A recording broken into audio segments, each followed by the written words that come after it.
Et si je vous disais que l'amour-propre et l'estime de soi, c'est avant tout de l'hygiène de vie? C'est un concept en fait auquel j'ai commencé à réfléchir vraiment ces 2 dernières années parce que on nous rabâche un peu partout qu'il faut apprendre à s'aimer, que tout commence par soi et qu'en fait tant qu'on ne s'aime pas, on n'aura pas forcément des relations saines avec les autres personnes et qu'on ne saura pas exactement ce qu'on veut faire de sa vie.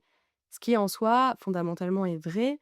La vie est beaucoup plus simple et beaucoup plus lumineuse et joyeuse quand on s'aime et quand on sait ce qui est bon pour nous. C'est là où je me suis dit: «Mais en fait, quand on dit ça à quelqu'un et qu'on laisse la personne avec cette phrase, bah, elle peut être complètement perdue parce qu'elle est en mode: "Oui, mais comment je fais pour m'aimer si je m'aime pas, en fait?"» Je me suis rendu compte vraiment au fur et à mesure des années qui passaient d'une chose qui revenait tout le temps, tout le temps, tout le temps.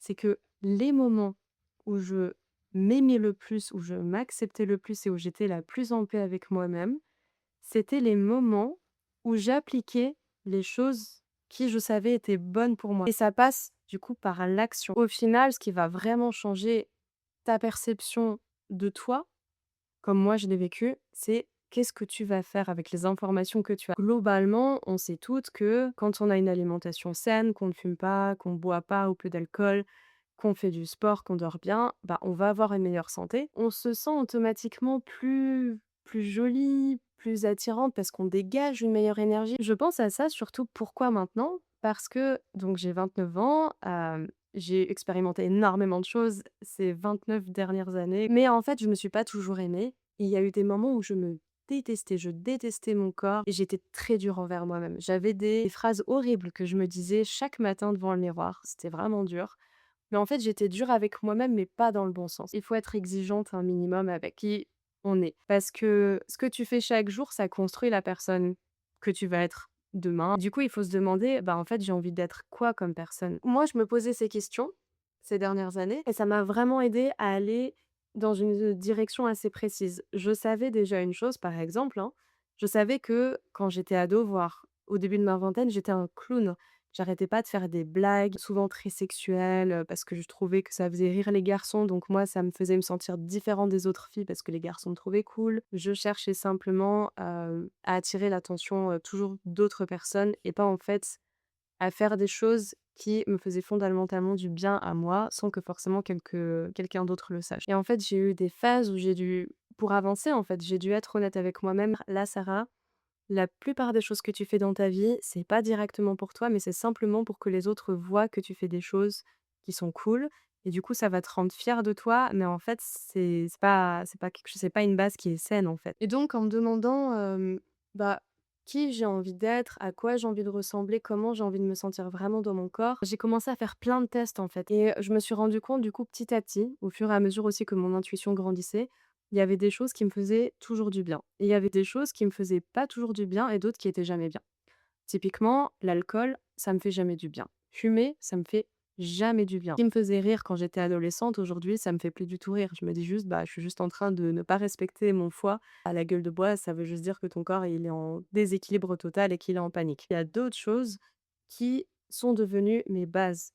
Alimentation saine, le sport, c'est devenu une hygiène de vie comme me brosser les dents. Alors, je suis pas la plus grande sportive du monde, je fais pas du sport intensif tous les jours, mais j'ai une règle à laquelle je me tiens. Tous les 2 jours au moins, je me fais une bonne séance de sport et tous les jours, je me fais une séance de yoga. Parce que j'ai remarqué que ça me mettait dans de meilleures énergies, que je me sentais plus jolie, et que ça me donnait confiance parce que mon corps, il était, je me sentais mieux en fait, plus à l'aise. Et aussi une chose que j'ai remarqué, en fait, quand on n'est pas bien dans sa tête, ça vient pas tout seul. Alors bien sûr, ça peut venir parfois de, je vais dire ça au hasard, mais une séparation qu'on a vécue ou le deuil ou des choses difficiles, bien entendu.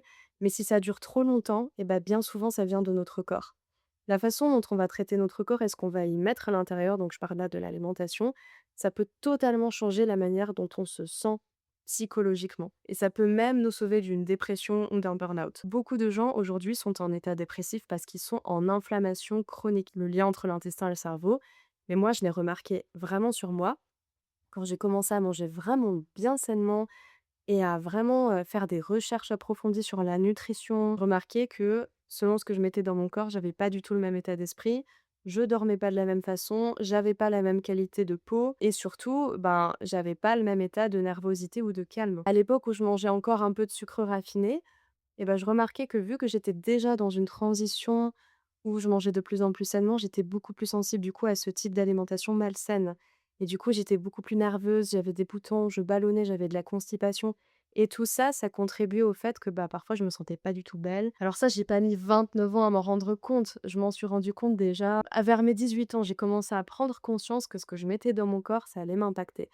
Mais c'était juste une petite graine qui était plantée dans ma tête et je pense qu'au fur et à mesure des années, c'est devenu de plus en plus juste évident. Il faut comprendre que ton hygiène de vie, ça regroupe pas que l'alimentation. Tout ce que tu choisis de faire dans ta vie, chaque chose que tu fais va t'impacter d'une manière ou d'une autre. Quand tu prends conscience de ça, et ben, la vie, je trouve, devient pas plus difficile, pas plus contraignante, au contraire, mais plus facile parce que tu te dis: «Waouh, j'ai le choix en fait». Chaque instant, j'ai le choix de mes réactions, prendre du recul, dire oui ou non à un truc parce que je sais que c'est bon ou pas pour moi, choisir mes relations, décider ou pas de continuer à parler à une personne. Et en fait, toutes ces choses-là, ça joue sur toi en permanence. Toi, ce que tu peux contrôler là dans ta vie, normalement, c'est ton hygiène de vie. Ce que tu manges, ce que tu décides de répondre, le sport que tu fais, la marche, le soleil, s'exposer le matin, ne pas être trop tard sur les écrans le soir, ne pas passer plusieurs heures par jour sur les réseaux sociaux. Tout ça, c'est des choix conscients. C'est des trucs tout bêtes que généralement on connaît tous, mais pourquoi souvent on ne les applique pas? Parce qu'on n'est pas assez consciente à quel point ces choses vont nous impacter profondément. Pas non plus de quoi devenir parano et se dire: «Oh mon Dieu, chaque chose que je fais, ça va impacter mon avenir», même si c'est vrai, mais c'est juste qu'il y a des trucs qui sont beaucoup moins importants que d'autres. Mais il faut juste tendre en fait à mettre plus de conscience dans son quotidien et à essayer d'être la meilleure personne pour toi que tu puisses être. Sans te mettre la pression, simplement en te demandant, en faisant un vrai état des lieux en fait de là où tu te trouves actuellement. Comment je peux faire en sorte que les choses bien deviennent encore meilleures? Et comment je peux faire pour rééquilibrer ces côtés de moi qui sont, bah, j'en suis consciente, pas top. Je sais que généralement on fait ça pendant sa vingtaine. Ma vingtaine, ça a été un peu le: «OK, maintenant tu veux être quoi comme humaine?» Là, c'est en travaux, tu as 10 ans pour te construire. Et j'ai littéralement senti que, bah, j'étais en travaux, quoi. Je suis passée par beaucoup de périodes où je me sentais très mal dans ma peau. Mais aujourd'hui, je suis enfin arrivée à un stade où, en fait, avec tout ce que j'ai appris et tout ce que j'ai expérimenté, je sais maintenant qu'est-ce qui me fait du bien, qu'est-ce qui me fait pas du bien, qu'est-ce qui est, bah, comme je le disais avant, plutôt neutre. J'ai appris à m'entourer de personnes en qui je peux avoir confiance, sur qui je peux compter, qui sont vraiment devenues ma famille. Ce qui m'a aussi énormément aidée justement, c'est le mot valeur, c'est quelles sont mes valeurs?